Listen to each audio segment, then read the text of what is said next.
देवभूति माता और कपिल भगवान का सुंदर संवाद भागवत जी में सुनाया गया, जहां देवभूति माता के अनेक प्रश्नों के उत्तर भगवान कपिल ने दिए। एक प्रश्न सुन लेते हैं कि निर्वेणा नितराम भूमल असद इंद्रिय तर्षणात् येन संभाव्यमानेन प्रपन्नांधम तम प्रभु। हे नाथ, बहुत ध्यान से सुनना। हम अपनी इंद्रियों की इच्छा पूरी कर करके हार चुके हैं, पर हमारी इच्छाएं पूरी नहीं हो रही। जीव को जितना भी खिलाओ ये फिर भी प्यासी रहती है, भूखी रहती है। हाथों को कितना भी स्पर्श करा दो फिर भी ये अतृप्त ही रहते हैं। सर्वांगीण इंद्रियों को कितने भी भोग वस्तु दे दो, इनकी तृप्ति नहीं होती कभी भी। हे नाथ, इन असंत इंद्रियों की तृप्ति का उपाय क्या है? ऐसा हम क्या करें जिससे हमारी इंद्रियों को एक ठौर प्राप्त हो जाए, फिर ये इंद्रियां कहीं ना भटकें, फिर जीव की इच्छा समाप्त हो जाए, नेत्रों की इच्छा समाप्त हो जाए, कानों की इच्छा समाप्त हो जाए, सर्वांगीण इंद्रियां सम हो जाएं। ऐसा कोई उपाय बताओ नाथ। भगवान कपिल कहते हैं, मैया एक ही उपाय है। क्या? कि योग आध्यात्मिक पुंसाम मतो निश्रेयसाय में अत्यंतो परतिर्यत्र दुखस्य च सुखस्य च। मैया,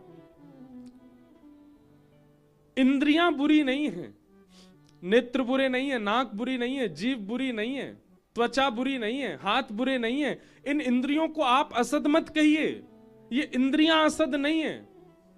इन इंद्रियों का स्वामी बनकर के बैठा हमारे भीतर जो हमारा चित्त है, चेतः खलवस्य बंधाय, वो चित्त वो बुरा है। उस मन की इच्छा होती है, इंद्रियों की कोई इच्छा नहीं होती। आप करके देख लो, जीव आपकी कुछ इच्छा करे ये खिलाओ, पर आप वो ना खिला करके कुछ और खिला दो, जीव आपको कुछ कहेगी? कुछ नहीं कह सकती। लेकिन हम उसके इतने अधीन हो चुके हैं कि जीव जो कहती है हम उसको खिलाते ही हैं, नेत्र जो कहते हैं हम उसको दिखाते ही हैं, कान जो कहते हैं वो हम उसको सुनाते ही हैं। पर यदि जो वे मांगे वो ना दिया जाए तो संभव है कि इंद्रियां हमारी सम हो सकती हैं। मैया, इंद्रियां बुरी नहीं है, इंद्रियों का स्वामी बन बैठा हमारा मन बुरा है। इस मन को सुधारना है, और मन को सुधारने का एक ही तरीका है। क्या? मन का वातावरण शुद्ध कर दो। हम कैसे के संग बैठते हैं, कैसे के संग खाते हैं, कहां जाते हैं, कैसा बोलते हैं, कैसा सुनते हैं, इन सब का प्रभाव मन पर पड़ता है। यदि इन सब में श्री कृष्ण आ जाएं, मिलें तो श्री कृष्ण, बैठें तो श्री कृष्ण, सुने तो श्री कृष्ण, पाए तो मतलब सब कृष्ण संबंधी हो जाए, तो मन को सुधरना ही पड़ेगा। इसलिए मैया, इंद्रियों को मत सुधारो, मन को सुधारो।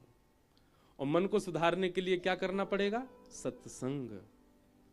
जैसा वातावरण रखोगे वैसा मन होता चला जाएगा। तजोरे मन हरि विमुखन को संग, तजोरे मन हरि विमुखन को संग, जाके संग कुमति उपजत है, जाके संग कुमति उपजत है, पड़त भजन में भंग हो, पड़त भजन में भंग, तजोरे मन हरि विमुखन को संग, तजोरे मन हरि विमुखन को। एक बात याद रखिएगा बंधुओं, जैसी सेवा पहले बन रही थी वैसी अब नहीं बन पाती। जैसा नाम जप होना चाहिए वैसा नहीं हो पाता। जितनी रति कथा सत्संग में होनी चाहिए उतनी नहीं बन पा रही है। कहीं ना कहीं आप किसी कुसंगी व्यक्ति से कहीं ना कहीं टच में तो हो, उसका ही प्रभाव। एक बार त्याग कर दीजिए उसका, आप अपने आप अनुभव करेंगे कि आपका भजन बढ़ रहा है, आपकी सेवा बढ़ रही है, आपका नाम में रुचि बढ़ रही है, आपकी सत्संग में रुचि बढ़ रही है, वृंदावन के प्रति प्रेम बढ़ रहा है। संग का बहुत बड़ा असर होता है हमारे मन के ऊपर। हमें लगता है कि व्यक्ति कैसा भी क्यों ना हो, हमारा काम तो बनवा रहा है, कोई बात नहीं, भक्ष भक्ष खाता है, मदिरा पीता है, लेकिन हमारा काम है ना इससे, इसलिए इससे संबंध रखना पड़ेगा। नहीं, उसका त्याग कीजिए। और कई बार आप शरीर से किसी व्यक्ति से दूर नहीं हो सकते, मन से त्यागिए, मन से त्याग दो। मन से उन सब लोगों को त्यागो जो हरि विमुख हैं, उनको मन में स्थान नहीं देना है। वो मिल जाएं तो हाथ जोड़ो, मिल जाएं तो गले भी लग जाओ, पर मन में उनको स्थान मत दो। हम लोग नाटक करना बहुत अच्छा जानते हैं, मानवों को एक खूबी दे रखी है ठाकुर जी ने, नाटक बहुत बढ़िया करते हैं हम लोग। जैसे ही ऐसा व्यक्ति मिले जो भगवत विमुख है, उससे इतने अच्छे से मिलो कि उसको लगे कि आप उसके बहुत प्रेमी हो, पर मन में उसको स्थान मत दो। मन से उन सब का त्याग करो जो हरि विमुख है, और धीरे धीरे धीरे धीरे तन से भी त्याग करने का प्रयास करो। आप देखेंगे जिस दिन आप उसका त्याग कर देंगे मन और तन दोनों से, उस दिन आपका भजन एक अलग स्थिति में आ जाएगा। मीराबाई ने अपने ससुराल पक्ष का त्याग नहीं किया। राणा जी ने खूब विष पिलाए, खूब प्रकार से मीराबाई को प्रताड़ित करने का प्रयास किया। उनकी ननद वो भी बहुत प्रयास करती थी मीराबाई को पीड़ित करने की, पर मीराबाई ने उनका त्याग नहीं किया। एक दिन कथा सबको पता है कि जो मीराबाई के देवर थे, उन्होंने एक वैद्य को बुलाया और वैद्य से कहा कि एक ऐसा कालकूट विष बनाओ जिसकी एक बूंद जाते ही प्राण निकल जाए। तो उस वैद्य ने एक विष बनाया और विष बना करके मीराबाई के कक्ष में पहुंचवा दिया कि भाई चतुर्भुज भगवान का अभिषेक का चरणामृत है, पी लो। मीराबाई ने जैसे ही पात्र देखा, बोले काला काला, वो चतुर्भुज भगवान भी तो काले हैं, उनका अभिषेक किया ना इसलिए चरणामृत काला हो गया।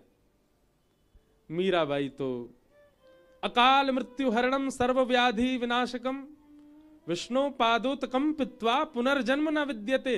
यदि भगवान के चरणामृत का कोई पान कर ले तो उसकी अकाल मृत्यु हर जाती है, पुनर्जन्म नहीं होता। मीराबाई की तो बड़ी निष्ठा थी चरणामृत के प्रति, तुरंत पान कर गई, कुछ नहीं हुआ मीराबाई को। झरोके से देख रहा था उनका देवर, बोले ये तो अभी भी ठीक है। तुरंत वो पात्र मंगवाया और पात्र मंगवा करके उस वैद्य को बुलाया। बोले ए रे, तू हमसे नाटक करता है, हमको दिखा दिया विष है और ऐसे पानी काला बना करके दे दिया, मीरा तो अभी भी नाच रही है, उसको तो कुछ हुआ ही नहीं।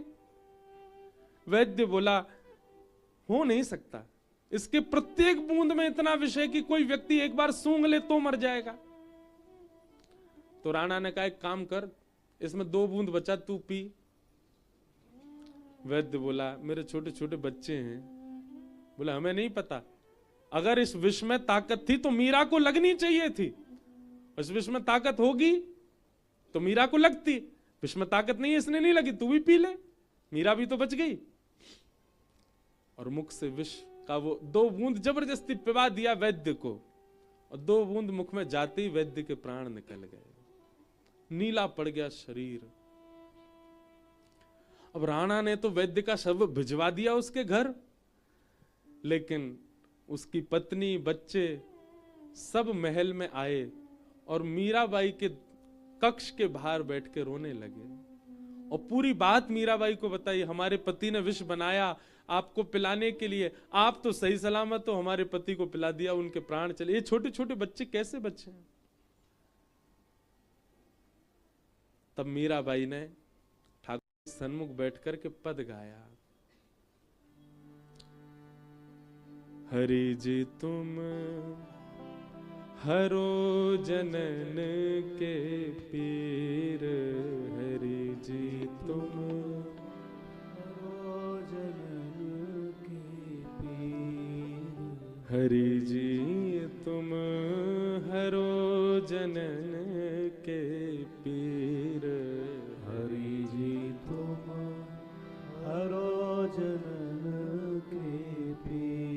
मीराबाई कह रही है, नाथ मैंने तो घूंट भर के पिया और मैं जीवित हूं। उस वैद्य का क्या दोष, उसको एक बूंद पिला दी तो वो मर गया। जैसे मैंने उस विष को चरणामृत मान लिया और मेरी रक्षा हो गई, तो इसका मतलब है कि वो चरणामृत ही है, तो फिर वो वैद्य क्यों मर गया? और अगर वो वैद्य मर गया तो फिर मैं जीवित क्यों हूं? मीराबाई अपने ठाकुर के आगे रुदन करने लगी। और मीराबाई ज्यों ज्यों पद गाने लगी, त्यों त्यों पद उत्ताल उर्मियों को प्राप्त होने लगा। और जैसे जैसे मीराबाई का स्वर उत्तेजित होने लगा, तैसे तैसे विष का असर खत्म होता गया। और देखते ही देखते कुछ ही क्षणों में वो वैद्य जीवित हो गए और उनके प्राणों की रक्षा हो गई। ये दृश्य देख करके राणा और मीराबाई के सब ससुराल पक्ष के लोग खड़े रह गए।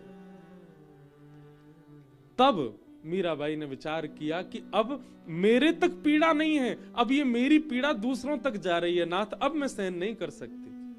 तब उन्होंने गोस्वामी तुलसीदास जी को पत्र लिखा कि आप आज्ञा करें, मैं क्या करूं? मेरे ससुराल पक्ष के लोगों को मैं छोड़ नहीं रही हूं, जितनी पीड़ा दें मैं सहन करने को तैयार, पर अब पीड़ा दूसरों तक जा रही है। तब गोस्वामी जी ने आज्ञा की, तजियता ही कोटि वैरिसम यद्यपि परम स्नेही जाके ही न राम वैदेही।